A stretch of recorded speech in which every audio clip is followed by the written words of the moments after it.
বঙ্কিমচন্দ্র চট্টোপাধ্যায়কে প্রধানমন্ত্রী নরেন্দ্র মোদী অপমান করেছেন, তাকে দাদা বলে সম্বোধন করেছেন। এই অভিযোগ তুলে দিনহাটা কলেজে ধিক্কার মিছিল ও প্রধানমন্ত্রী নরেন্দ্র মোদীর কুশপুতুল পোড়ালো তৃণমূল ছাত্র পরিষদ। বুধবার দিনহাটা কলেজে এই মিছিল এবং কলেজের সামনে প্রধানমন্ত্রীর কুশপুতুল পোড়ানো হয়।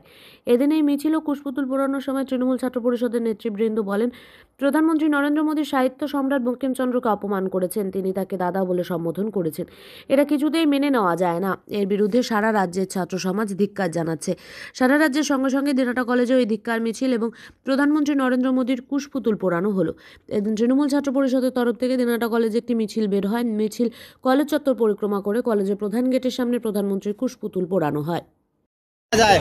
আজকে দিনহাটা কলেজে মিছিলের আয়োজন করা হয়েছিল, কি উদ্দেশ্যে?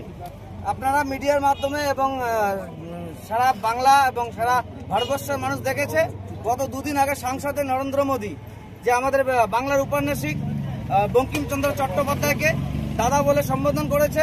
আমরা তার প্রতিবাদে আজকে দিনহাটা কলেজ তৃণমূল ছাত্র পরিষদের পক্ষ থেকে ধিক্কার মিছিল।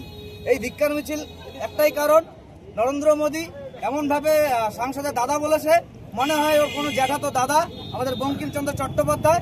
তার প্রতিবাদে আজকে সারা পশ্চিমবঙ্গের প্রত্যেকটা কলেজের সাথে সাথে দিনহাটা কলেজেও মিছিল করা হলো এবং নরেন্দ্র মোদীকে আমরা বার্তা দিতে চাই, আপনি একের পর এক সংসদে বসে আপনি দেশের প্রধানমন্ত্রী, আপনার কতটুকু ন্যূনতম যোগ্যতা আছে আমাদের জানা নেই। আপনার থেকে একটা স্কুলের পড়া বাচ্চা হয়তো বঙ্কিমচন্দ্র চট্টোপাধ্যায় সম্বন্ধে ভালো বলতে পারবেন এবং আপনি সংসদে দাঁড়িয়ে একজন বীর উপন্যাসিককে আপনি অপমান করলেন। সেই অপমানের প্রতিবাদে আপনারা যদি 2026 নির্বাচনে যদি আপনাদের প্রত্যেকটা বাঙালির ঘরে ঘরে এসে যদি আপনারা প্রচার করতে আসেন, তখন আমরা তৃণমূল ছাত্র পরিষদ এবং ছাত্র সমাজ আপনাদেরকে উপযুক্ত শাস্তি দেবে এবং উপযুক্ত আপনাদেরকে যোগ্য জবাব দিয়ে এই বাংলার থেকে আপনাদেরকে তাড়িয়ে দিল্লিতে আবার পাঠিয়ে দেবে।